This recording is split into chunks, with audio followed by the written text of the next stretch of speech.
Tout d'abord, évoquons l'étymologie du mot monstre. Il est probable que ce soit une évolution du mot latin monstrum, qui désigne tout ce qui sort de la nature. On peut alors conclure que le monstre est un être marginal. Dans l'histoire de l'art classique européen, la vision du monstre fut conditionnée par les religions dominantes. En effet, on en trouve de nombreuses apparitions dans les mythologies bibliques et grecques antiques. Ainsi, dans ce cadre, le monstre est alors l'exact opposé des dieux souverains faisant régner l'ordre.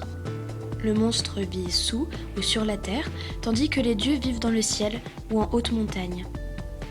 De plus, comme dit précédemment, le monstre est souvent marginal et solitaire, à l'opposé des dieux qui vivent généralement en groupe. Il a également un physique hideux, contrairement aux dieux qui sont des êtres parfaits, ou du moins qui sont censés l'être.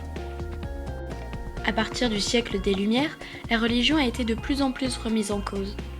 Ainsi, ce n'était plus cette opposition aux dieux qui définissait la représentation du monstre. Et l'homme se retrouva seul à devoir juger lui-même de ce qui est monstrueux ou non. C'est ainsi que la monstruosité a pu évoluer. Tout d'abord, le monstre n'est plus forcément néfaste. Il peut tout simplement s'agir d'un être marginal. On peut illustrer cette idée avec le cinéma de Tim Burton.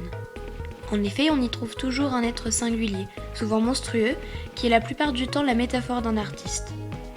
De plus, il a été admis que la monstruosité est un trait commun à l'ensemble des humains.